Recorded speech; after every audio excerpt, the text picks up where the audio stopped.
정치의 존재 이유는 국민의 더 나은 삶입니다. 더 안전하고 더 풍요롭고 더 행복한 삶을 우리 정부가 또 정치가 추구해야 합니다. 그런데 윤석열 정부 2년 차에 들어섰는데 민생에 피멍이 들고 있습니다. 한 조사에 따르면 대한민국 MZ세대 근심 1위가 먹고 사니즘이라는 얘기가 있습니다. 그런데 이제 분식집에서 라면, 김밥 사 먹기도 부담스럽게 됐습니다. 곧 라면, 김밥 10,000원 시대가 오지 않겠냐는 자주 섞인 한탄도 있습니다. 서민 음식인 라면의 소비자 물가 지수가 14년 만에 최고치를 기록했다고 합니다. 소득 하위 20%의 가구 3집 중 1집이 소득보다 지출이 더 큰, 즉 빚을 내서 살아야 되는 적자 가정이라고 합니다. 수수방관해온 정부는 대책을 세우기는커녕 이번에는 지역화폐 예산마저 전액 삭감하겠다고 나섰습니다. 세수가 초부자 감세로 절단이 나니까 그 문제의 해결점을 서민 지원 예산 삭감으로 찾겠다는 것입니다. 자영업자들의 연평균 소득이 2천만 원 아래로 떨어졌습니다. 즉 최저임금도 안 된다는 그런 뜻입니다. 민생경제 고통만 가중시키는 이 정권은 서민과 중산층에게 각자 도생을 주문하고 있습니다. 참으로 모렴치하다, 비정하다 이렇게 말씀드릴 수밖에 없습니다. 경제가 어려울수록 서민과 취약계층을 위한 정책 확대에 힘을 쏟아야 된다는 것이 전 세계 전문가들의 일치된 견해입니다.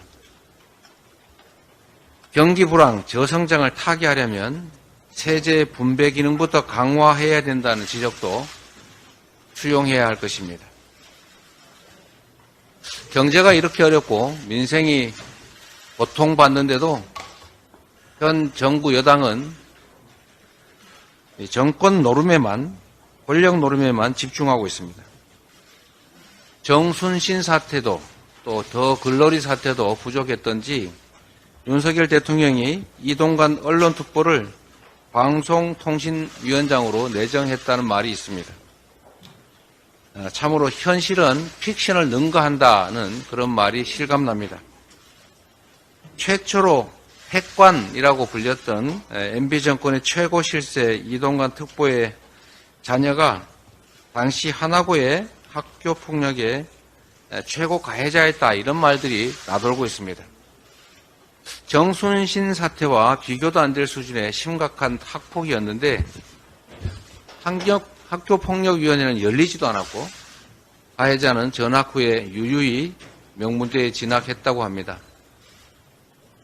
일단락된 사건이니까 문제가 없다, 이런 얘기도 하는데 문제가 있는지 없는지는 국민들께서 판단하실 것입니다.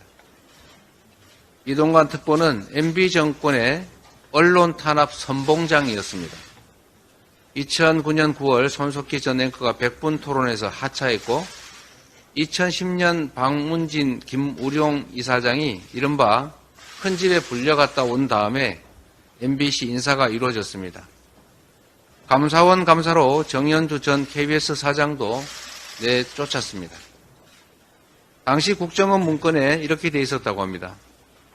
비판 언론인을 좌평양으로 몰아 낙인을 찍고 보수지를 동원해서 여론을 조작한 다음에 방송에서 자연스럽게 퇴출한다. 좌파 진행자 퇴출 방안을 적나라하게 만들어놨고 사실상 이에 따라 실행된 것이 아니냐는 그런 의구심입니다. 언론 탄압 기술자를 방송통신위원장이 임명하는 순간에 인사참사로 시작한 윤석열 정권은 그 정점을 찍게 될 것이다, 이렇게 경고합니다. 내정을 즉각 처리하도록 촉구합니다. 국민들이 주목하고 계십니다. 이상입니다.